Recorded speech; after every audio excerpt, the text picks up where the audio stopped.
Kebanyakan perbuatan buruk terjadi bukan sekedar ada peluang melakukannya, tapi persoalan yang paling penting adalah didasarkan pada cara berpikir yang tidak tepat.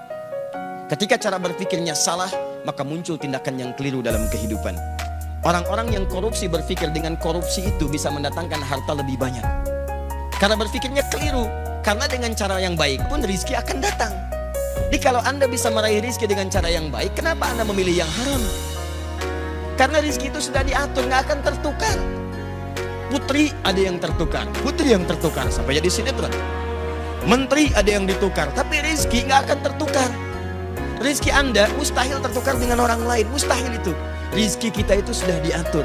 Yang belum teratur adalah surga kita semua. Jadi kalau Anda mencari rizki dengan cara yang halal, dia akan datang dan jumlahnya tidak akan berkurang. Demi Allah saya katakan, rizki tidak akan berkurang. Sifatnya diberikan sesuai dengan pas kebutuhan kita, sesuai dengan maslahat kehidupan kita. Misal, si fulan rizkinya 1 miliar, yang satu 1 triliun. Lihat sini, baik yang ini ataupun yang ini, ketika Allah berikan, itu bukan ingin menunjukkan si fulan sedikit, yang lain banyak, bukan. Tapi untuk menjelaskan kepada hambanya, walladzi qaddara fahada. Allah yang telah menetapkan semua ukuran kehidupan, yang dengan itu memberi petunjuk kepada hambanya, itu yang paling maslahat yang bisa ia gunakan. Yang ini diberikan 1 miliar, karena dengan satu bekal 1 miliar ini, itulah peluang dia lebih dekat kepada Allah subhanahu wa ta'ala. Karena dia diberikan kelebihan yang lain untuk mendekat kepada Allah, lebih dibandingkan dengan harta benda. Ada yang diberikan tenaga, memang cuma 1 miliar, sebulan didapatkannya 1 juta, kadang 500.000, kadang-kadang meningkat 10 juta. Dia merasakan dari sisi yang tidak terduga. Tapi tenaganya banyak untuk bangun tahajud. Dia bisa mengalahkan nonton bola. Dia bisa mengalahkan hal-hal yang lain. Dia hindari begadang, dipakai tahajud. Orang datang ke masjid saat adzan, ternyata yang adzan dia. Yang ini beda. Tenaganya belum terarah untuk bisa memaksimalkan tahajud. Puasanya belum konsisten. Azan belum mampu dilakukan, maka Allah berikan peluang untuk menyusul amalan yang lainnya dengan pendekatan harta benda. Diberikanlah kemudian kelebihan dibandingkan dengan yang ini dari sisi harta materinya. Apa motivasinya? Bukan untuk menegaskan status sebagai orang kaya, karena bukan itu maksudnya. Kalau cuma kaya, Allah sudah tunjukkan di masa lalu ada yang lebih kaya, namanya Qarun. Qarun, saking kayanya, sampai sekarang melewati masanya, itu masih diburu peninggalan hartanya. Akhi mau kemana? Samudra Hindia. Ngapain? Cari harta Qarun. Yang dicari harta Qarun. Dan belum pernah ditemukan ada orang mencari harta selain Qarun. Tidak ditemukan. Tapi Qarun salah jalan.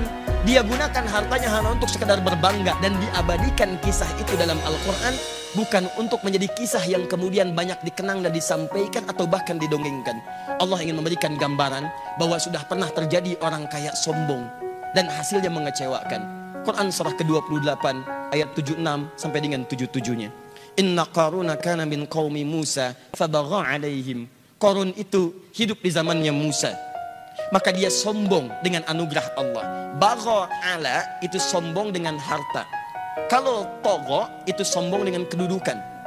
Makanya ketika Fir'aun sombong disebut togo. Idhab ila Fir'auna innahu togo, bukan bagha. Tapi Qarun disebut bagha. Inna Qaruna kana min qaumi Musa fabagha alaihim. Dalam bahasa Arab, kalau orang disematkan kalimat bagha pada dirinya, itu artinya sombong dalam hal status terkait dengan harta benda, hartawan. Kalau togo itu sombong dengan kedudukan. Uniknya, dua-duanya hidup di masa yang sama. Penguasa zalim berpartner dengan pengusaha gelap. Ini. Dan hikmahnya selalu begitu. Awas, tapi yang paling menarik, dia sombong. Apa yang disombongkan? Wa inna mafatihahu latanu bil usbah. Sungguh kunci-kunci brankasnya saja. Brankas dia punya gudang. Antum sekarang brankas paling segini, brankas dia gudang. Kuncinya saja itu dipikul oleh bodyguardnya, betapa sulit dan beratnya. Jadi kalau dia jalan kemana-mana, yang dibawa itu cuma kunci brankasnya. Di belakang ada bodyguard, ngangkat. Dan dia tunjukkan pada orang, ini saya nih. Ini kunci brankas saya. Masya Allah. Mau nyuri, nyuri aja. Ini aja ngambil kuncinya berat. Qarun jalan. seperti itu. Saya tanya pada Anda ya, kalau Anda punya berangkas satu, kuncinya akan Anda publikasikan atau Anda sembunyikan? Saya belum pernah temukan ada orang beli berangkas satu, kemudian dia kuncinya dipublish. Ceklik, kunci berangkas saya. Cari masalah. Cari masalah. Jadi kalau Anda belum pernah sekaya Korun, gak usah ikutan sombong. Tidak usah ikutan sombong. Anda telat. Telat, terlambat, kesiangan, kepagian, kemalaman. Dan keterlaluan. Karena apa yang Anda sombongkan lebih kecil dibandingkan apa yang dimiliki Korun yang Allah titipkan kepadanya. Jadi kalau harta Anda gak seberapa dibandingkan Korun, gak usah ikutan sombong. Anda ketinggalan. Kalau ada orang kaya lewat ITB sombong, berdiri di depan Anda, sampaikan, maaf Pak, Bapak telat. Selesai. Udah. Dihancurkan oleh Allah, fakhasafna, kami tenggelamkan semuanya dengan harta-hartanya. Tapi kemudian turun kaidah, wabtaghi fima ataqallahu daral akhirah wa la tansa nasibaka minad dunya. Saya titipkan harta ini terlihat seperti lebih, tapi sesungguhnya kata Allah, harta ini saya titipkan untuk mencari kemuliaan akhirat yang tidak bisa kamu kejar dengan potensi yang lainnya. Jadi Anda pulang ke rumah, coba lihat titipan mana yang Allah titipkan kepada kita secara dominan. Ada yang kedudukan, pakai kedudukan itu untuk beramal. Sebelum itu ditukar. Karena kaidah kedudukan tidak abadi. Buka Quran surah ketiga, Ali Imran. Dari ayat 26 sampai 27-nya.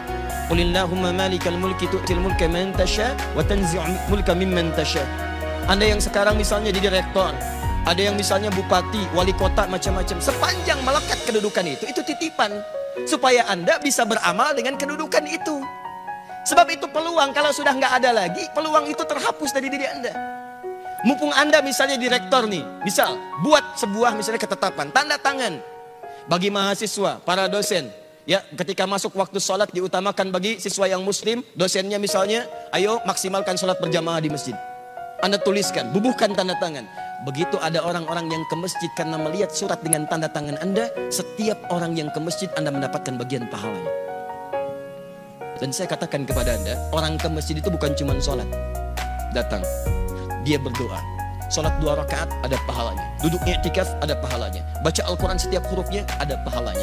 Dan ketika dia berangkat karena tanda tangan Anda, karena informasi dari Anda, maka berapa pahala yang Anda dapatkan dalam kehidupan di muka bumi.